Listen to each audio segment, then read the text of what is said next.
Great. Hi to everybody. Welcome to Fire and Forte. So, Fire and Forte is about meeting women who flipped the script in their 40s, finding their fire, and how life ended up being so much better because of it. And I've got an absolutely amazing example of this right with me. Welcome to the show, Tammy Maggs. Hello, how are you? Great to be here.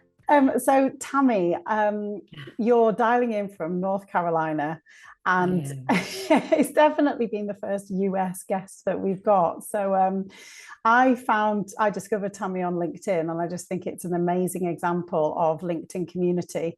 And the last thing that I read that you posted was saying, I wish people didn't ask each other how they were or what they did. Why don't you ask someone what makes them happy? So Yeah. so I wanted to ask you, well, tell Uh-huh. me, introduce yourself, but also what makes you happy? So hi, I'm Tammy Maggs, and uh, what makes me happy, and the reason that I wrote that post is because I think that we what we do is we walk up to people and we say, when we meet someone new, we're like, "Hi, how are you?" And then we're like, "So what do you do?" And that's our follow-up question is, what do you do? And like what we do for a living or what we do to make money defines us.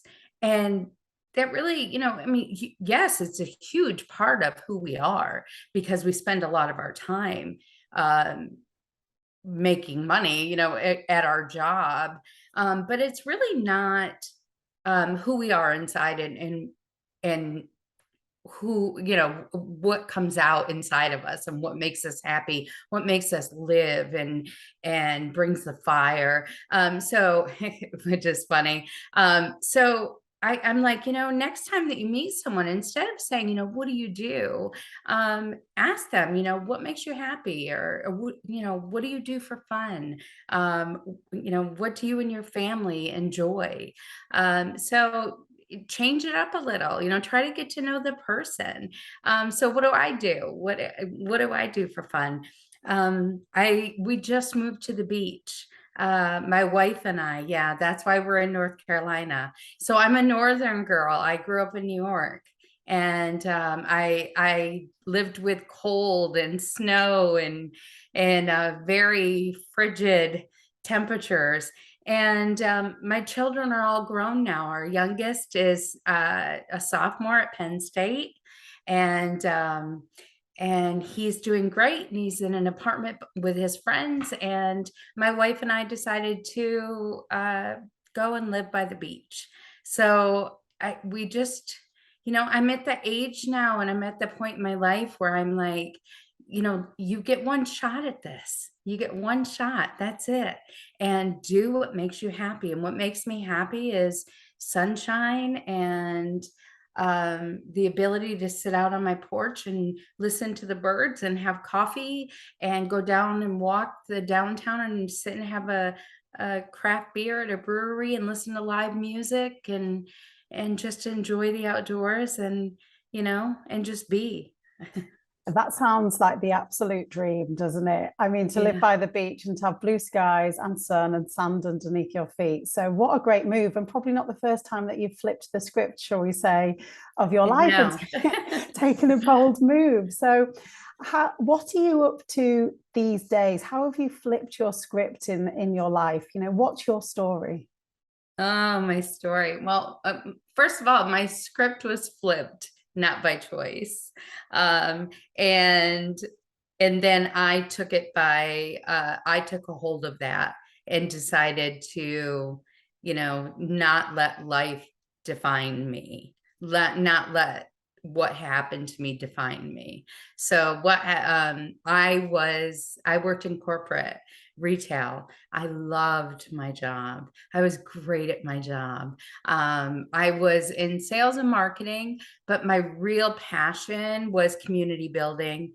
I was great at going to locations and fixing the problem. So a lot of times, if the sales were down and the turnover was high, it was because there was a communication problem. The managerial staff and the employees were not communicating well. And so I would go in and I would develop programs and I would teach people how to listen, because it was all a listening problem. You know, a lot of time leadership would say, well, you know, what they want is not possible. And then the employees would say, well, they don't listen to me. And so it would just be about, you know, what they want. It doesn't matter if it's possible. They just want to be heard. And that's really all we all want, is to be heard and to be listened to. So once you can just acknowledge someone, acknowledge what they say, whether you can do that or not, if you can acknowledge and explain why it's not possible, everything changes. You know, people understand communication is so key in everything. And I excelled at what I did. So I worked for companies like Sirius Satellite Radio and Samsung and Sears. And, you know, I loved what I did and I was really good at it. And I was at the peak of my career and my children were graduating. I was doing, you know, I was just at that point and I was in my early 40s and I was feeling really good about where I was headed. And I had an unfortunate injury to my back. And so, you know, just like I did with everything in my life, because, you know, I call myself a natural born leader. And I just did a post on this on LinkedIn. They say 30% is genetic and 70% is learned. I don't know about that. I would say it's the other way around for me because I've been bossy my whole life. But I had an accident at work and I tried to manage it, you know, just like I've managed everything. I went to therapy, I got shots, I told the doctors, all right, we'll fix it. Let's do this. Whatever we can do, let's fix it. And it didn't work. 2 years we tried to do everything we could do. So I ended up having surgery because, you know, I wanted to get back to work and let's fix it. And I had a complication. And with the complication in my surgery, I ended up with an undiagnosed spinal leak, fluid leak for a year. And what happened was I was diagnosed in 2018 with a disease. And that disease is progressive and it's non-curable. So what it does is it causes atrophy to the left side of my body, which is, I don't know if you can notice, there's a difference on my left side of my, the entire left side of my body. It causes muscle wasting. So I was taken out of work. I was labeled disabled. And I went through a really, really dark period for about 2 years, you know, because mentally you're still the same woman. You know, now I'm in my mid 40s and I'm still the same Tammy. I'm still a leader. I'm still active. I still want to do things. But my body was not the same. And so I went through an identity crisis and who am I? You know, they're saying that I can't work anymore, but I'm still the same person. So I need to contribute.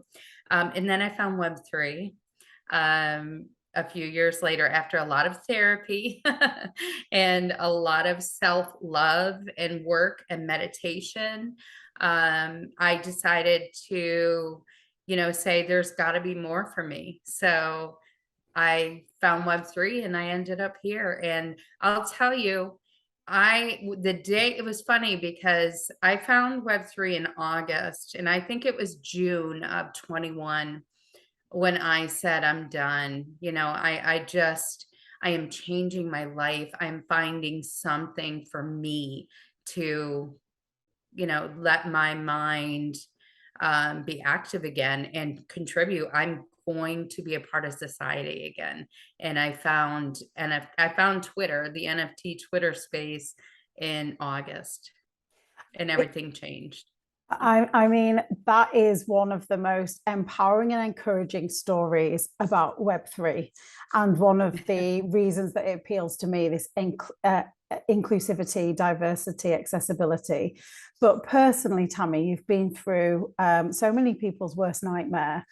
And I can see this real contradiction between somebody that is just so bubbly and a people person, and yet the life that you would have had to have led for those few years. I'm assuming that it was far from seeing many people. And I yeah. yeah, yeah. Go ahead. I'm just wondering how that, yeah, like you said, that those dark periods, like what that time frame was, and if you think that maybe impacted you even more because you are such a driven people person. I was very isolated. But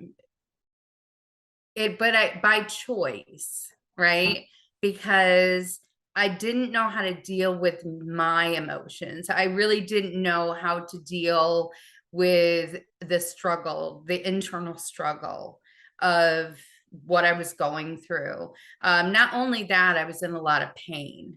So I was going through a lot of physical changes because now I'm on 11 different medications to control all of the symptoms. But at the time, we didn't know what medications would work. So I was going through all of the symptoms and we were trying to figure out how to manage them. So not only was I experiencing all the pain from what was happening and all of the conditions worsening because we weren't managing them. But I'm also, fearing the future. I mean, there was just so much uncertainty and so much um, struggle. I did isolate a lot, close myself off from my family and my friends and yeah, it was not good. And do you think that's essential? Do you think that if anyone goes through something similar to that, is there an element of self-acceptance or recovery that maybe means that you do need to get into your cave a little bit for a while? I think what I went through was absolutely necessary. I think anybody that goes through a traumatic, life changing experience as much as I did, I think you need time. And time doesn't mean like a month. Time means you need time to set with yourself and you need to listen. Everything that I went through, I had to have time to grieve. I had to have time to acknowledge, to get angry, to accept it. Um, and then I had to move on from that. And that's all a process. I literally had to say goodbye to the old version of me and know that that person, that future that I thought I was going to have, was no longer there. But how I explain myself now compared to how I explained myself then is so different. And back then I thought about myself all the time. I was like, I was doing so good in my career and my kids were doing great. And I was like, I was making really good money and I was up for a promotion and I thought, I'm doing great. I'm going to be able to get that big house and that nice car and I'm doing so good. And it was me, and I'm going to be able to fly the kids here and take them there. And where I am now, the only thing that matters to me is like opening up the eyes to so many. I just want to show how all of the women that I can that they can change their lives here. There's an opportunity for so many women to come into this space and change their lives, find jobs. I think that the future is here in this space. There's going to be so many openings in retail is already going online, e-commerce and technology and metaverse, and I mean every job you can think of, fashion design and graphic design and community managers. I mean, we can go on and on about all the jobs that are going to open up and women not getting into tech. And now, I mean, I can tell you about smart contracts. I didn't know anything about smart contracts a year ago, but I know that now. There's a chance for women to really change their lives, and that's what it's about now is how can I help others and how can I help others understand that they have the power to change their lives with positive thinking. So this strength and this fire that's come out of this horrible moment has been a Yeah. forced script, like you said. And I mean, you've already had an impact in the telling of that story. And I think there's some incredible, unique fire about you. I mean, I hope that anyone goes through anything similar can have the awakening that you did. But I think you've come out through a real phoenix out of the ashes, haven't you? So please tell me. I mean, I would like to talk about self-love and meditation later, but I'm going to lead on with the Web3. How did you discover it, and can you explain to us what it is in layman's terms? Sure. Well, I found Twitter first. I had heard about NFTs. Obviously, we had all, well, I'm not going to say we all because that's assuming everyone had, but I had heard about the Bored Apes and the word NFT. Didn't really understand what it meant, but then I found Twitter and I thought it was very interesting. And I've always been interested in things that I don't know. So I love to learn. I've always loved to learn. So I thought, I'd already made a decision that I was going to give myself something to get interested in, get my mind out there. And when I thought, well, this is interesting. I'm going to, find out about it. Well, it took about 2 days for me to kind of look into it, to go, I want to do this. I want to know what this is. This is interesting to me. So I started researching, and as I started researching a little bit into Twitter and the NFT community, that was it. I instantly saw potential for me to have a career because I saw community. And that's what I did. I know community. I know how to build teams. I know how to community build. I know how to engage. And I love it. That's what I've done my whole life, and I thought, I can work again. This is it. So I knew that what was going to hold me back was the technology, because I didn't know Discord, and I didn't know, the any of the terms behind, a smart contract or an NFT or any of the terms they were all throwing around at the time. So immediately I thought, well, I need to volunteer at a Discord so that I can learn. So within probably 3 weeks of me getting into Twitter, I volunteered to be a moderator at a Discord for a gaming community. It was all men. I knew nothing about gaming. So I volunteered to be a moderator at the Discord so I could learn, all about Discord and the technical terms. And it was funny because I was the moderator there, and I would go in every day, and I would say GM, and they would say GM bro, GM bro, and it was all bro culture. I was the only girl, and so one day I went in and they said GM bro, and I said GM sis, and so after that, every person that came in that day, they would call me bro. I would call them sis, and that was it. That they never called me bro again.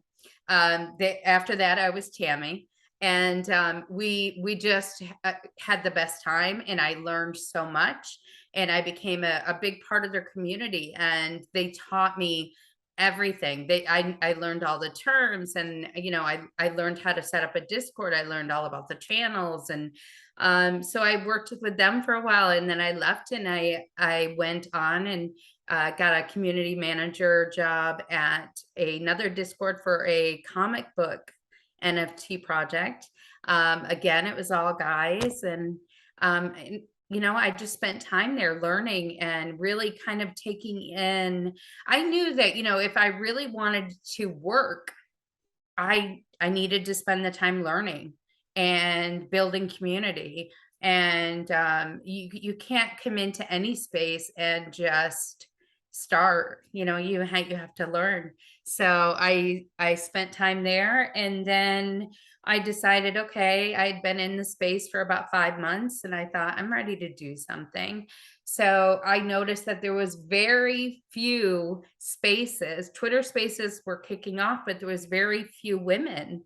It was all men, and there was so many male spaces, and there was hundreds of people in these spaces, and there was hardly any women speaking, but there was so many women artists. So I launched a show called the Meta Women Show, and that was a platform I ran it Monday, Wednesday, and Friday.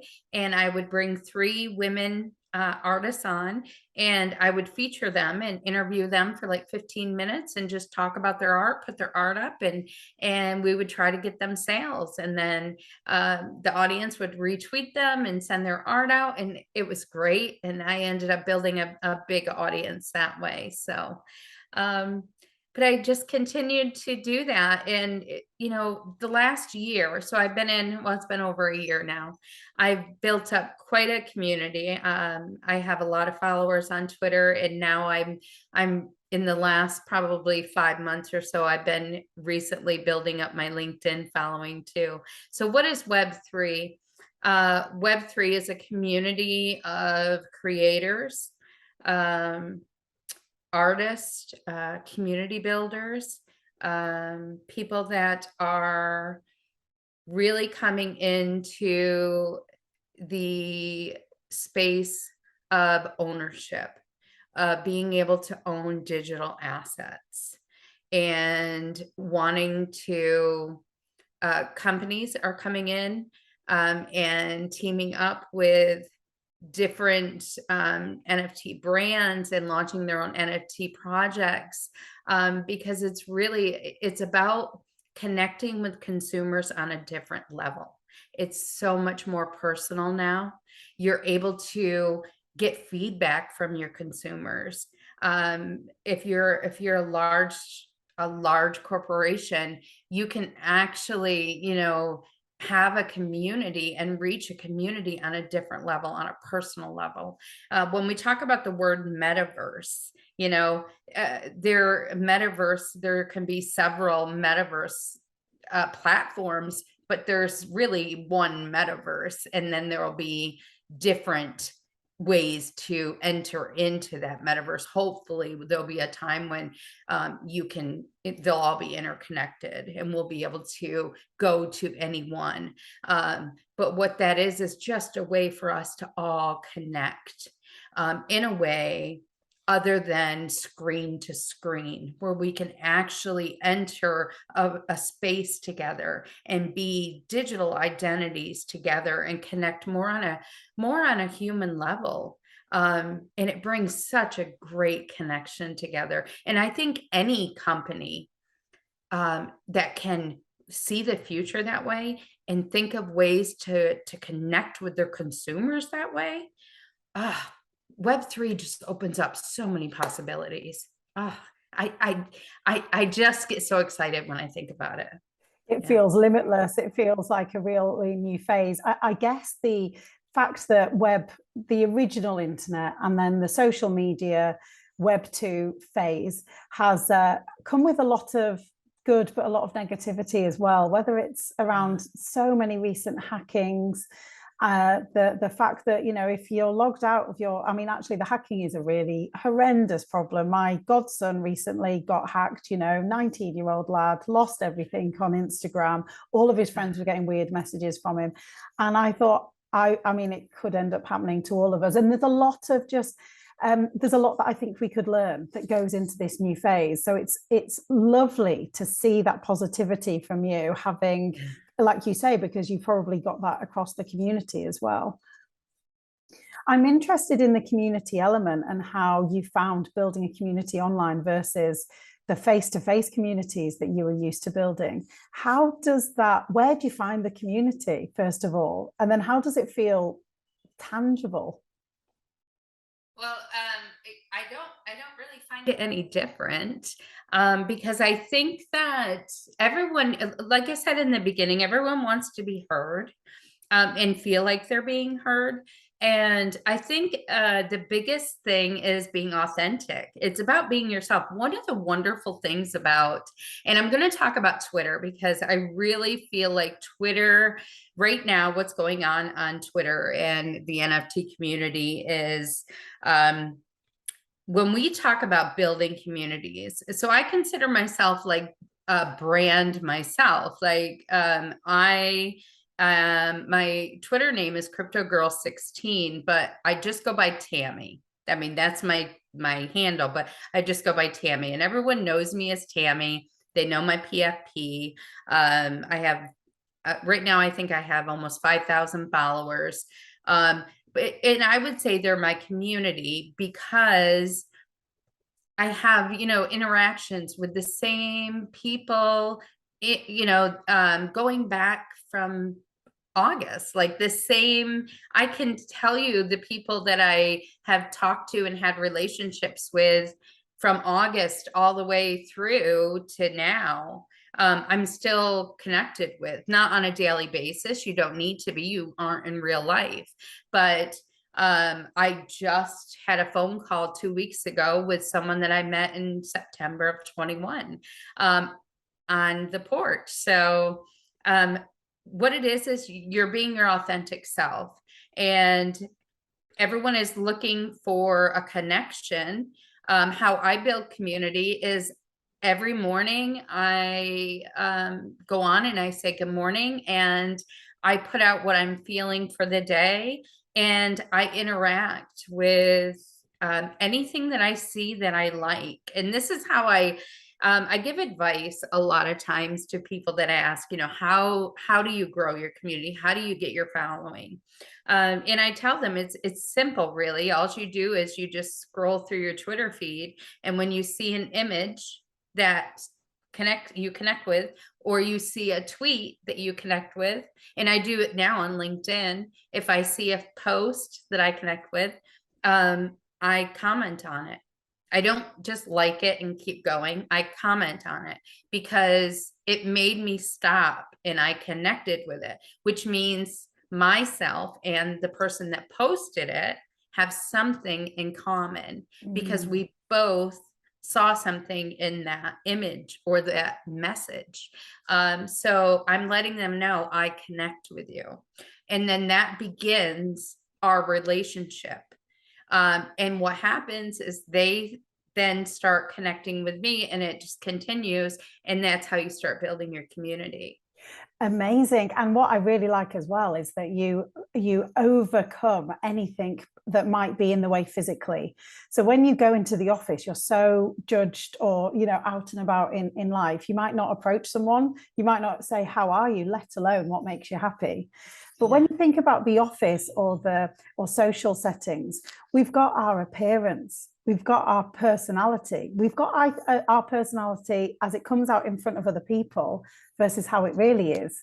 They say you're your real self when you're at home and you're on your own, and yet sometimes when you're with people you might be shy, or you might keep your opinions to yourself.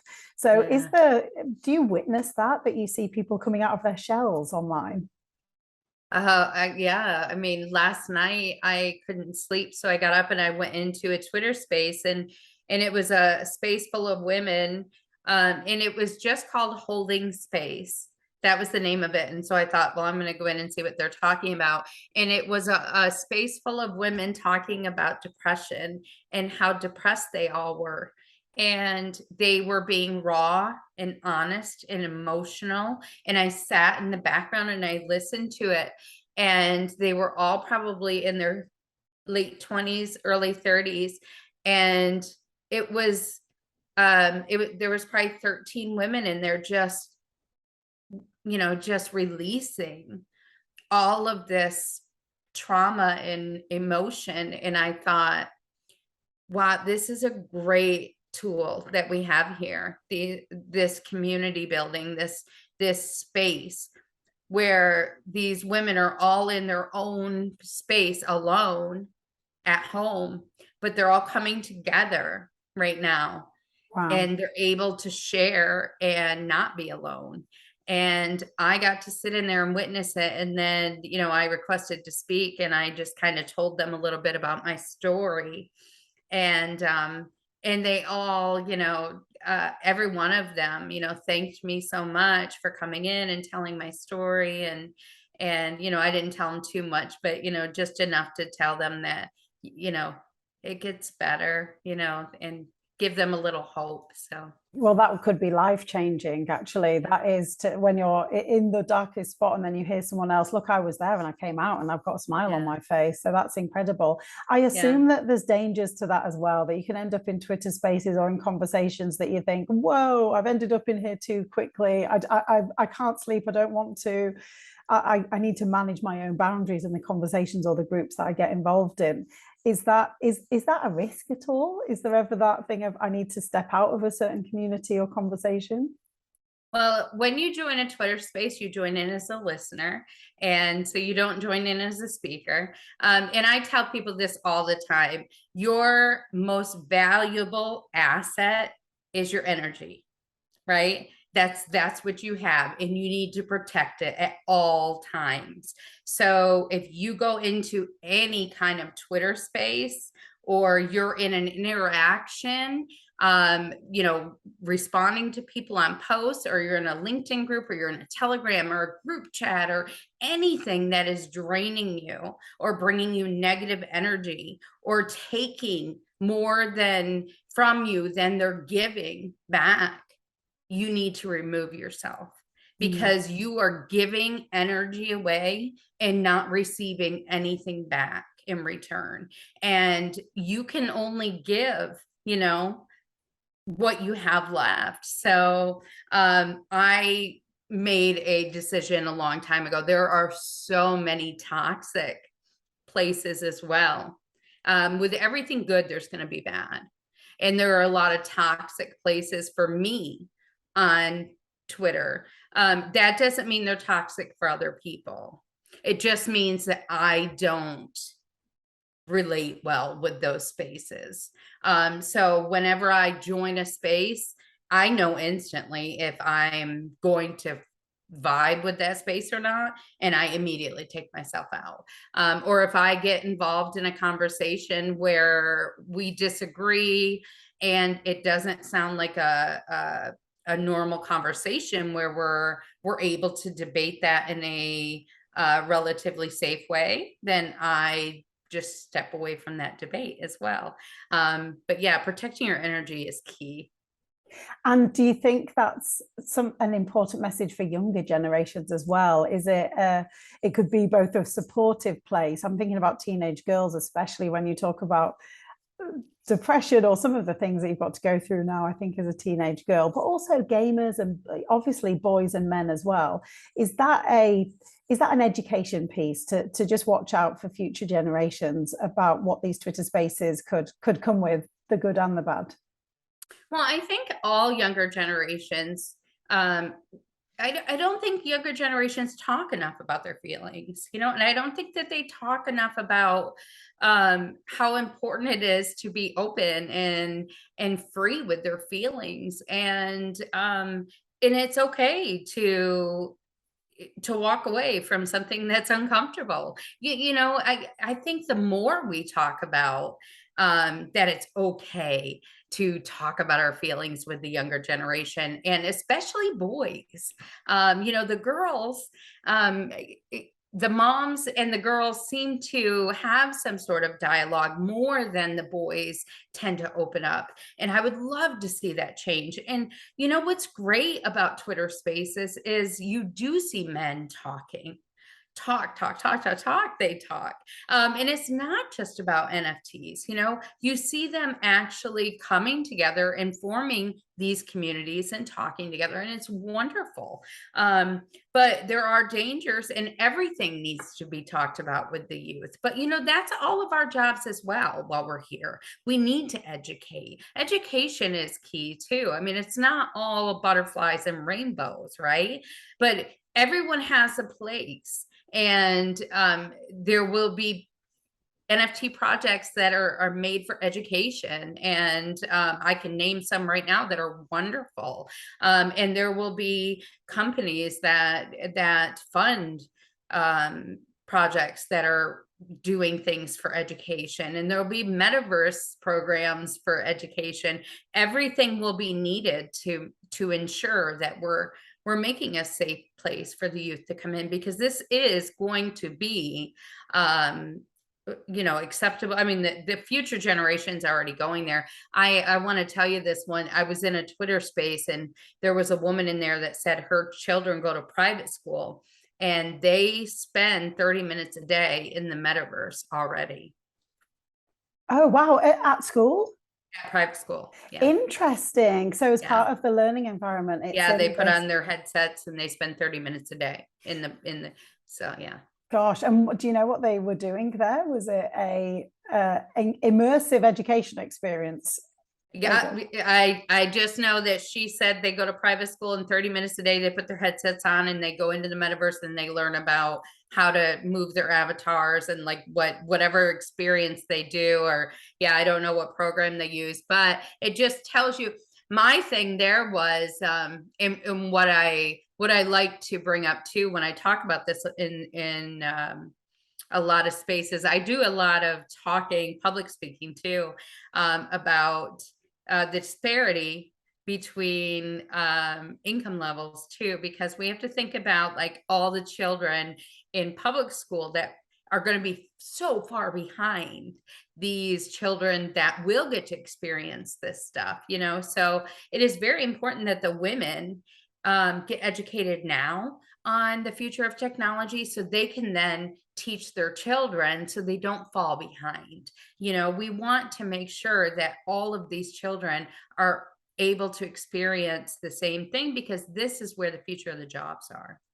Yeah, I mean, the education piece that you talk about, it sounds as though you learned and quite quickly got educating in the way that you know how to do best, which is through community. And have you been able to spread that message to businesses yet, or is your message more grassroots and to individuals? Well, I mean, I have been invited to speak a lot. I went to San Jose State University virtually and spoke to the staff and the students there on the social good use cases for NFTs. And I have been a speaker on many panels on podcasts. So I try to use my voice outside of Twitter as much as possible and outside of LinkedIn and do podcasts like this to spread the word that there's a lot happening in here. I do work now with a company on LinkedIn as an advisor, and I continue to uh, a lot of the women that I have relationships with, that I formed relationships with, are in very high level jobs in companies, in Web2 companies. So we have really formed great relationships because they're coming in as new people into Web3. And so I have started forming relationships with them and trying to educate them and bring them in and teach them, what the positive things to look out for, and also what to be on the lookout for as far as the negatives, and to be careful, as far as watching your wallet and security and getting a hard wallet and not clicking on links. So it starts with the individual, but then your goal there is that that individual takes that to their business and that they've got some gravitas in the company to educate or perhaps bring you in or develop in that space. Is that the way that you hope you'll impact businesses and corporate and entities, if you like? Well, I mean, that's what I've been doing so far. This is how I look at what I'm doing. Okay. I used to, my Web2 life, when I was in corporate, I used to have a destination, a goal. I wanted to, I knew what I wanted to be. I knew what I wanted my position to be. And I knew what house I knew what my house looked like. I knew what my car I wanted. I had a destination, and I don't look at it that way anymore. Now I look at it as I'm on a journey. Where I end up, I don't know, and it doesn't even matter because I am enjoying this journey so much. I'm meeting amazing women like you. I'm just getting to meet the most incredible, innovative oh my gosh, these people are just amazing what they're doing here. I'm getting to see incredible art. And then I'm getting to talk to the artist about how they're creating it. I'm getting to create myself. Um, I'm a part of something. And every day, new people reach out to me, and I get asked to do this or that. I don't know. I don't know what tomorrow brings. I may be working on a new project tomorrow. I don't know. I keep myself open. So I don't really have an answer for that. And I'm happy with that. I'm letting the universe guide my path. I think that sounds like it's taking you along the right journey anyway, doesn't it? So that's Yeah. working. I'd love to understand about what you've created and been involved with project wise, and also how you choose your projects if you're getting lots of various requests. Well, right now I'm working with Jada AI. I'm an advisor on Jada AI, which is an artificial intelligence named Jada. And I absolutely love the founder. His name is Diego, and he's a wonderful human being full of compassion and ethics and morals. And he's exactly who you would want to be creating an AI. So I'm an advisor there. And I am very good friends with a person named Allison Alexander, who is on the social and ethics committee of MetaCampus AI. And I spend a lot of time talking with her. And she's a powerhouse in the Web3 space. And I I enjoy our relationship because we talk a lot about education and youth and unemployment and women and the potential for women. And a lot of my other friends, like I'm friends with Sherry McCracken, and she's a award-winning producer. She has 2 films, and now she's working on another film, and she's working on an NFT 3 project. And so I tend to spend my time with women and people that are doing socially good projects for the space, that they want to take the space to another level and bring change for good. And it all depends. I have a Zoom call tomorrow at 9 a.m. With someone that is doing exactly that too. She writes for Conspicuous, which is you know who that is. Yeah, Daniela. Yeah. Yeah, So awesome. she writes for them, Charlotte Simmons. So yeah, I'm meeting with her tomorrow at 9 a.m. And just, out of the blue, she messaged me and said, we seem to be on similar paths. Let's talk. So, yeah, it just depends on what feels right, what fits. I said, I saw the other day there was an article that said chief community officer will be the new C-suite for 23 for Web3. And I read the description and I thought, I think this role was made for me, because it is people that have had experience with corporate and leadership, and they can get on calls with partners and speak to them, but they can also build and engage with community and keep positivity. And I thought, God, it literally is like this role was made for me in Web3. And I thought, I'm branding myself that today and putting it out into the universe that is where I'll end up. Now, is that my destination? I don't know, and it doesn't matter. But that's the way that I live now, is I just put things out into the universe, and if they happen, they happen. I think And I'm it's that. okay with that. Absolutely. And also you're listening to your intuition, aren't you? That really Yeah. sparked an interest. It's very interesting that that role could exist in 2023 as soon as that, isn't it? Chief Community Officer. You mentioned earlier something that I think is one of the most important things, or the biggest opportunities, about getting women into the workforce, influencing this space, not least because they're the group that was most impacted during COVID, not least because they end up a large proportion retiring in poverty or with less money than their male counterparts. And obviously there's the gender inequality in terms of pay.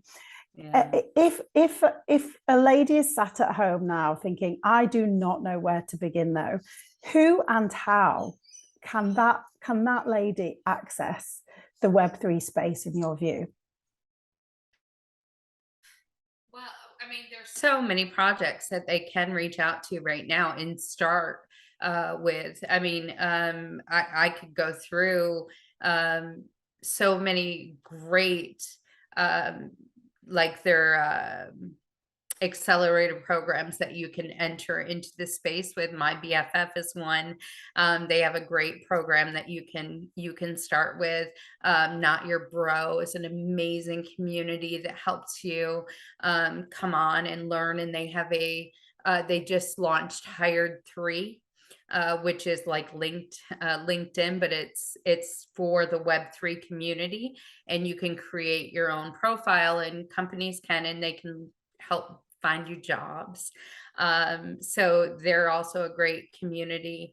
There are, oh goodness, you put me on the spot now. There's so many projects that they can find, but I would say the first step is, if someone really wants to get into Web3 and they just want to find out about it, create a Twitter account.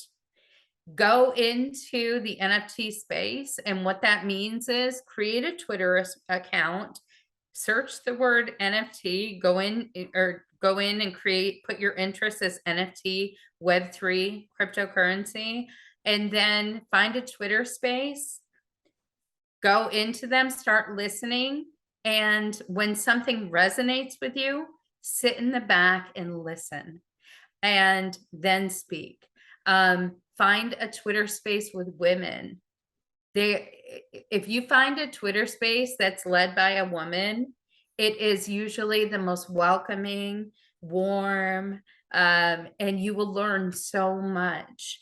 But I would say the very first thing you want to do is create a Twitter account, because the community there is very accepting and welcoming and warm. Or reach out to me, Crypto Girl 16. I'll help you. Excellent. I was going to say, to follow you would be inspiring, and to follow your story. I mean, that's brilliant, isn't it? There's something for everybody. And in a world that it is at times lonely or supposedly lonely, there is always someone there that's got this interest. And I think your enthusiasm just really would encourage people to explore that a bit more, to be honest. Talking about your sunny attitude, I'd like to loop back on a personal question around how you worked through recovering from the back and the issue that you've got now, the ongoing health concern, because you talked about meditation and you talked about self-love, and how did you get into those? What did they mean to you? How do people look after their mental well-being from your experience? So meditation saved me. When you're in a dark place and you lose sight of who you are, and I really did lose sight of I had no idea who I was going to be. I had latched my identity to my children as a mother and to my job. That's who I was. I was a mom, and my children were graduating, so they were growing up and leaving. And I was this powerhouse woman that was doing excellent at her career. And I was so proud of myself that, that's who I was. And I was good at it. And so I was a boss, that's what I was a leader. And so that's who I was. And that was my identity. And so when both of those got taken away around the same time, my kids were, leaving, and then my career got taken away. And all of a sudden I was like, well, who am I then? Like, you're taking away everything that I am. So I'm nobody anymore. Like, who, and that's a dark place because you literally have no clue what what is your worth. And so I had to come out of it. Therapist, I went to therapy for quite a long time, and a therapist said to me I had to meditate. Well, I also have a ADHD a little bit, I would say. I'm self-diagnosing, but where like I'm always busy, always busy. So the thought of meditating was like, there's no way I'm going to be able to sit down and meditate. I'm too busy all the time. And so I finally thought, what else can I do? Because I was driving myself crazy. So I tried it and I worked at it because I'm also that person that says, there's nothing I can't do. I'm going to continue to do it until I can. So I kept doing it. And I'll tell you, the first time I actually got it, first time I learned how to belly breathe, I thought it was the most amazing feeling in the world.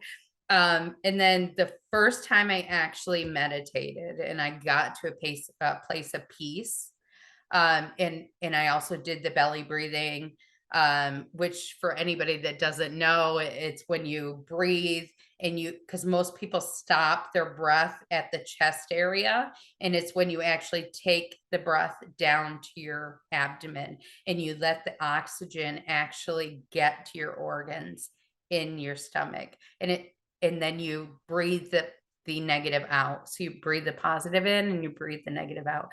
And once I did that for the first time, it changed something in me. And then I wanted it every day. So I started meditating every single day. And then I started with the manifestations. And when we talk about manifestations, manifestation is not, you don't manifest being rich, or you don't manifest being successful like a superstar or being famous. That's not manifestations. Manifestations is about self-love. So it's about light and energy and happiness. It's about being happy within yourself. So when you manifest something, you're manifesting all about inside of you, what you need to make yourself fulfilled and whole. So when I started manifesting what I needed to make myself complete again, I started manifesting and I manifest the same way every day, and I meditate the same way. I meditate and then I manifest. And when I manifest, I close my eyes and I ask the universe, I connect and I ask the universe to please put me on the path that I am supposed to be on for that day, and to guide me on that path, and to put whoever I am supposed to connect with that day on that path, and to please continue me on that path for as long as I'm supposed to be there. Every morning I start that manifestation, and I continue my meditation. And I find that if I do this day by day and I just allow myself to have one day, it's easier to continue the journey. And I'll tell you, when you do that, the most amazing people enter your path. It's crazy. I've met the most incredible people. Yeah. I was going to say, what was the result of all of that? But it feels as though you're in the right place. I mean, if you were to compare Tammy of today to Tammy of the while you were working in your last job, and so yeah, maybe 5 years ago, how would you compare? Are you happier, more fulfilled now, or how would you compare? It's funny because physically, I wear a brace now and I had my colon removed. So I have a bag now. And I wear glasses now, which I never had to because I'm losing vision. So physically, my disease is taking over some of my body, but I am healthier than I've ever been, spiritually and like holy and mentally. I am more at peace with who I am. I'm happier. I love who I've become. So. I'm truly inspired by you, not only by everything that I'd already read. I think you're bringing so many people into the Web3 area in a very accessible way and a very truly positive way, but also what strength that you've got. So, thanks for sharing your story and for what you've been through and who you are now. Absolutely, hats off to you. What do you think's next would be my final question, I think, for Tammy Maggs. What do you think you'll be a chief community officer in 2023, or what are you manifesting? I could tell you tomorrow. Okay, day by day. Yeah. Yeah, okay. Thank you so much for your time and all the very best. We're looking forward to seeing what you do next. Thank you. Thank you.